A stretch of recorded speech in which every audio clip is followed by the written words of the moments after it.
ಬೆಂಗಳೂರಿನ ಕೇಂದ್ರೀಯ ಕೈಗಾರಿಕಾ ಉತ್ಪಾದನಾ ಸಂಸ್ಥೆಯ 65ನೇ ಸಂಸ್ಥಾಪನಾ ದಿನ ಕಾರ್ಯಕ್ರಮವನ್ನು ಕೇಂದ್ರದ ಬೃಹತ್ ಕೈಗಾರಿಕೆ ಮತ್ತು ಉಕ್ಕು ಖಾತೆ ಸಚಿವರಾದ ಎಚ್.ಡಿ. ಕುಮಾರಸ್ವಾಮಿ ಉದ್ಘಾಟಿಸಿ ಮಾತನಾಡಿದ ಅವರು, ಪ್ರಧಾನಿ ನರೇಂದ್ರ ಮೋದಿ ಅವರ ನೇತೃತ್ವದಲ್ಲಿ ಉತ್ಪಾದನೆ ಮತ್ತು ಉದ್ಯೋಗಾಧಾರಿತ ಕೈಗಾರಿಕೆಗಳಿಗೆ ಹೆಚ್ಚು ಉತ್ತೇಜನ ನೀಡಲಾಗುತ್ತಿದೆ ಎಂದು ತಿಳಿಸಿದರು. ಕಾರ್ಯಕ್ರಮದಲ್ಲಿ ಸಿಎಂಟಿಐ ನಿರ್ದೇಶಕ ಡಾಕ್ಟರ್ ನಾಗಹನುಮಯ್ಯ ಸೇರಿದಂತೆ ಅನೇಕ ಹಿರಿಯ ಅಧಿಕಾರಿಗಳು ಭಾಗಿಯಾಗಿದ್ದರು. ಇಲ್ಲಿ ಇವತ್ತು ನಮ್ಮ ದೇಶ ಪ್ರಧಾನಮಂತ್ರಿಗಳ ನಾನು ಬಹಳ 2 ವರ್ಷಗಳಿಂದ ಗಮನಿಸ್ತಾ ಇದ್ದೇನೆ. ಅವರಲ್ಲಿ ಒಂದು ದೊಡ್ಡ ಮಟ್ಟದ ವಿಷನ್ ಇಟ್ಕೊಂಡಿದ್ದಾರೆ. ಹಲವಾರು ರೀತಿಯಲ್ಲಿ ದೇಶ ಇವತ್ತು ಬೇರೆ ದೇಶಗಳ ಮೇಲೆ ನಾವು ಟೆಕ್ನಾಲಜಿಯನ್ನು ಡಿಪೆಂಡ್ ಆಗಿ ಇವತ್ತೇನು ನಾವು ಹಲವಾರು ಕ್ಷೇತ್ರದಲ್ಲಿ ಇನ್ನೂ ಹಿಂದುಳಿದಿದ್ದೇವೆ. ಹಲವಾರು ದೇಶಗಳಿಂದ ಇನ್ನೂ ನಾವು ಯಾವೊಂದು ಮ್ಯಾನುಫ್ಯಾಕ್ಚರ್ ಸೆಕ್ಟರ್ನಲ್ಲಿ ಇಂಪೋರ್ಟ್ ಮಾಡ್ಕೊಳ್ತಕ್ಕಂಥ ಪರಿಸ್ಥಿತಿಯಲ್ಲಿದ್ದೇವೆ. ಅದು ಸಾಧ್ಯವಾದ ಮಟ್ಟಿಗೆ ಡೊಮೆಸ್ಟಿಕಲಿ ನಾವು ಇವತ್ತು ಇಲ್ಲೇ ಅದನ್ನು ಪ್ರೊಡಕ್ಷನ್ ಮಾಡಬೇಕು, ಮ್ಯಾನುಫ್ಯಾಕ್ಚರ್ ಮಾಡಬೇಕು ಅಂತಕ್ಕಂಥದ್ದು ಇತ್ತೀಚೆಗೆ ದೊಡ್ಡ ಮಟ್ಟದಲ್ಲಿ ಅದಕ್ಕೆ ಎನ್ಕರೇಜ್ಮೆಂಟ್ಗಳನ್ನು ಸಹ ಕೊಡ್ತಾ ಇದ್ದಾರೆ. ಇವತ್ತು ಇಲ್ಲಿರ್ತಕ್ಕಂಥ ಬಹುಶಃ ಕೆಲಸವನ್ನು ನಿರ್ವಹಣೆ ಮಾಡ್ತಾ ಇರ್ತಕ್ಕಂಥವರು ಭಾಳ ದೊಡ್ಡ ಮಟ್ಟದ ಮನೆಗಳಿಂದ ಬಂದು ನೀವು ಈ ಸಂಸ್ಥೆಯಲ್ಲಿ ಕೆಲಸ ಮಾಡ್ತಿಲ್ಲ. ನನ್ನ ಅಭಿಪ್ರಾಯದಲ್ಲಿ ಸಣ್ಣ ಹಳ್ಳಿಗಳಿಂದ ಇವತ್ತು ಕಷ್ಟಪಟ್ಟು ಓದಿ ತಾವು ಇಲ್ಲೇನು ಕೆಲಸವನ್ನು ಸುಮಾರು 750 ಜನ ಇರಬೇಕು ಅಂತ ಕಾಣಿಸ್ತು. ಎಷ್ಟು ಜನ? 672 ಇದ್ದೀರಿ.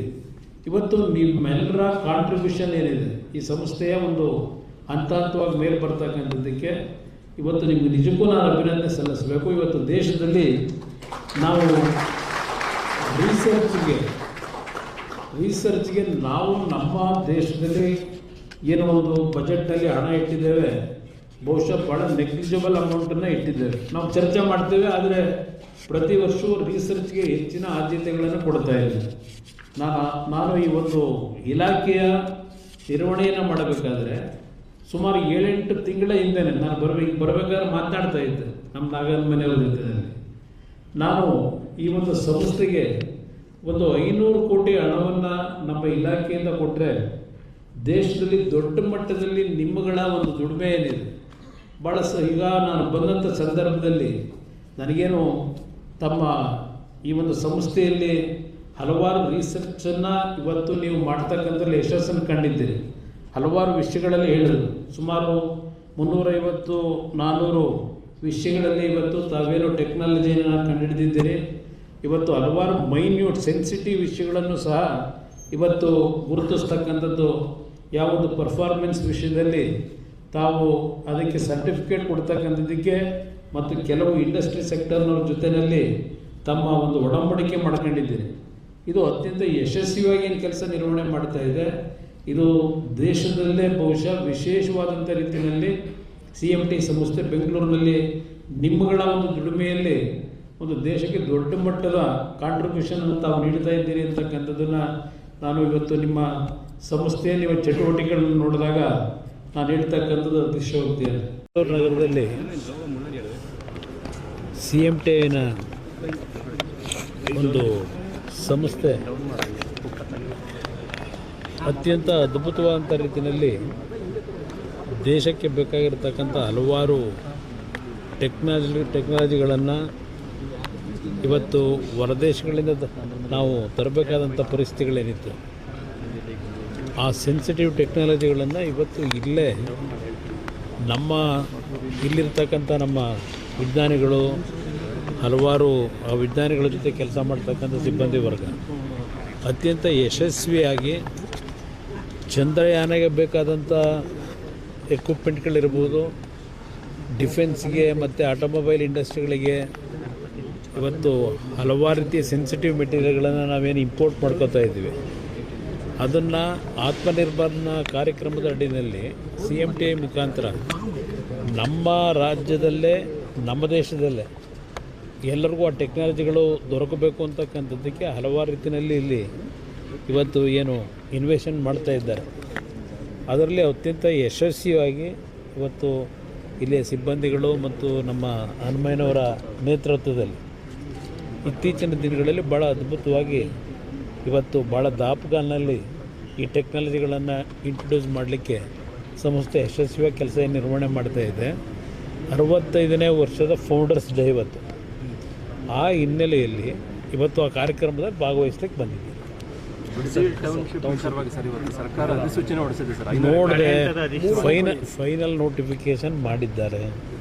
ಇವತ್ತಿನವರೆಗೆ ಆ ಒಂದು ರೈತರ ನೋವು ಕಳೆದ ಸುಮಾರು 450-470 ದಿನಗಳಿಂದ ನಿರಂತರವಾಗಿ ಅಲ್ಲಿಯ ರೈತರು ಏನು ಪ್ರತಿಭಟನೆ ಮಾಡ್ತಾ ಇದ್ದಾರೆ.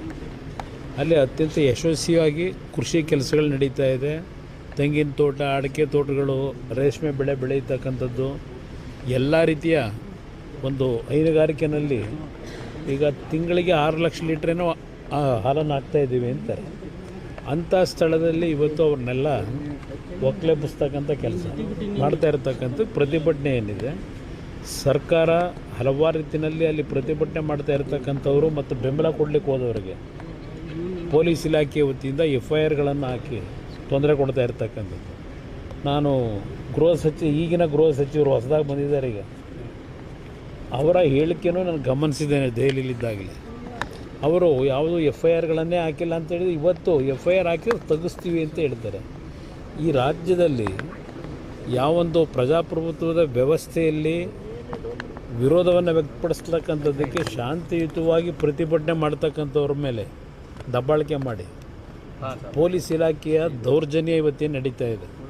ಅದ್ರ ಜೊತೆಗೆ ಕೆಲವು ರೈತ ವಿರೋಧಿ ನೀತಿ ಅನ್ವಯಿಸ್ತಾ ಇರ್ತಕ್ಕಂಥ ಜನಪ್ರತಿನಿಧಿಗಳು ಸಹ ಇದಕ್ಕೆ ಭಾಗಿಯಾಗಿದ್ದಾರೆ. ಬಹುಶಃ ಯಾವುದೇ ಆದಿಸೂಚಿಯನ್ನು ಹೊರಡಿಸಿದ್ರು ಅಲ್ಲಿ ರೈತರು ಅದಕ್ಕೆ ಒಪ್ಪಿಗೆ ಕೊಟ್ಟಿಲ್ಲ.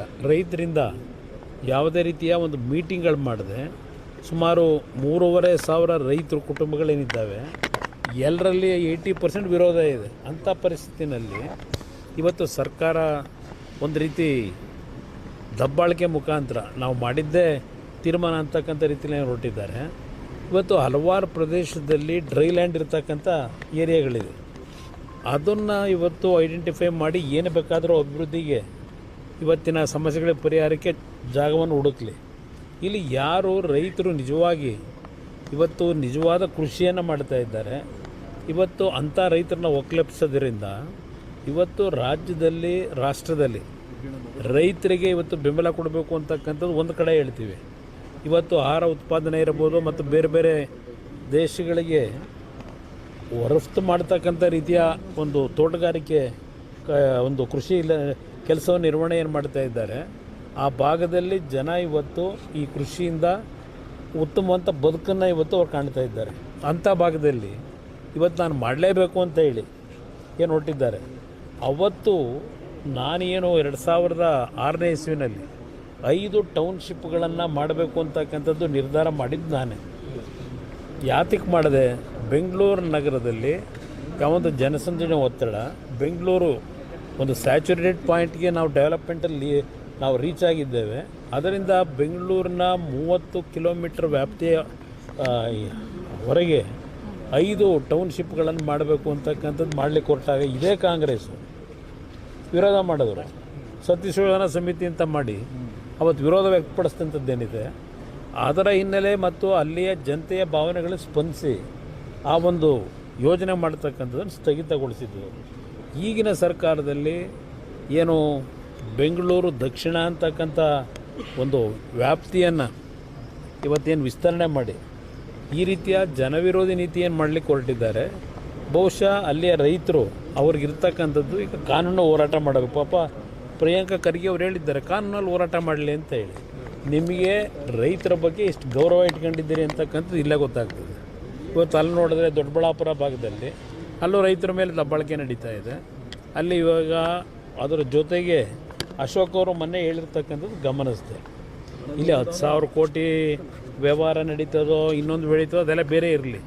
ಅಲ್ಲಿ ಇರ್ತಕ್ಕಂಥದ್ದು ಏನು ಸರ್ಕಾರದಲ್ಲೇ ತೀರ್ಮಾನ ಆಗಿರ್ತಕ್ಕಂಥದ್ದು 5% ಎಬೋವ್ ಬಂದರೆ ಯಾವುದೇ ಟೆಂಡರ್ಗಳನ್ನು ಅಕ್ಸೆಪ್ಟ್ ಮಾಡಬಾರ್ದು. ಇಲ್ಲಿ ಯಾವೊಂದು ಘನತ್ಯಾಜ್ಯ ವಿಲೇವಾರಿಗೆ ಏನು ನಡೀತಾ ಇದೆಯಲ್ಲ 30 ವರ್ಷಕ್ಕೋ 38 ವರ್ಷಕ್ಕೋ ಇದೆ. ನಾನು ಇನ್ನೂ ಅದರ ಬಗ್ಗೆ ಚರ್ಚೆ ಮಾಡಲಿಕ್ಕೆ ಹೋಗಿಲ್ಲ. 30 ವರ್ಷಕ್ಕೆ 38,000 ಕೋಟಿ ಇವತ್ತು ವೆಚ್ಚದಲ್ಲಿ ಒಂದು ಕಂಪ್ನಿ ಕೊಡಲಿಕ್ಕೆ ಹೊರಟಿದ್ದಾರೆ, ರಾಮ್ಕಿ ಕಂಪ್ನಿಗೆ. ಆ 38 ವರ್ಷದ ಜೊತೆಗೆ ಮತ್ತಿನ್ನೂ 35 ವರ್ಷ ಆಮೇಲೆ ಮತ್ತೆ ಮುಂದುವರಿಸ್ಬೋದು ಅಂತ ಹೇಳಿ. ಮುಂದಿನ ದಿನಗಳಿಗೆ ಏನಾಯ್ತದೆ, ಯಾವ್ಯಾವ ಟೆಕ್ನಾಲಜಿ ಬಂದಿರ್ತದೆ ಇದೆಲ್ಲ ನಮಗೇನು ಗೊತ್ತಿದೆ. ಹಲವಾರು ರೀತಿಯ ಟೆಕ್ನಾಲಜಿಗಳು ಇವತ್ತು ಬರ್ತಾ ಇದೆ. ಇವತ್ತು 38 ವರ್ಷಕ್ಕೆ ಕೊಡ್ತಕ್ಕಂಥ ಅವಶ್ಯಕತೆ ಏನಿದೆ? ಕೊಡ್ತಾ ಇರತಕ್ಕಂಥದ್ದು ಯಾವ ಆಧಾರದ ಮೇಲೆ ಕೊಡ್ತಾರೆ?